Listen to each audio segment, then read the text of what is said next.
A job hopper is somebody who every 3 to 6 months finds another job, another job, another job, and they don't look like they have stability. Especially in times like we're going through now with the pandemic and things closing and companies that were around 6 months to a year ago are no longer around. Hiring managers hate job hoppers because we're going to put all this work into you. We're going to train you. And while training you, you're not really adding any value, but you're still getting paid. And to train somebody thoroughly is at minimum 3 months, but more than likely 6 months. So if a company puts all this work into you and you leave 2 or 3 months into it, we trained you for another company. Hiring managers hate that. And as a recruiter, it drives me nuts because now I did the work to find you. Now I got to do the work to find somebody else. If you look like you're a job hopper or you have a lot of gaps in your employment, there's always going to be a problem for us.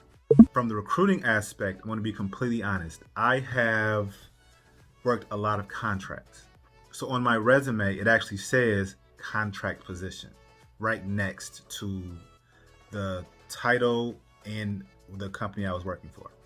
So if you're working a contract position, please specify that on a resume, not in the bullet points. It has to be in bold right next to the company. That way we know, okay, they were here 2 months, 4 months. Oh, it was a contract. It's understandable. That will definitely get you off the hook.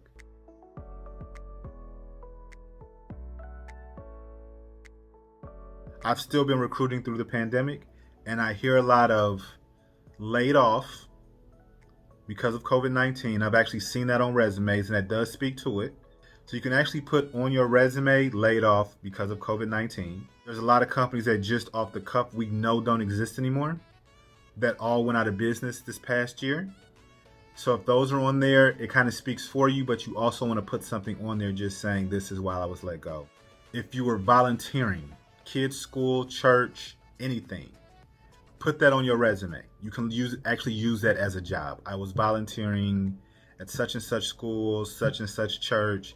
There's been a lot of volunteer efforts during this pandemic. Whatever you put on your resume, just be able to speak to it in the next section going forward. Like the next section would be the interview process.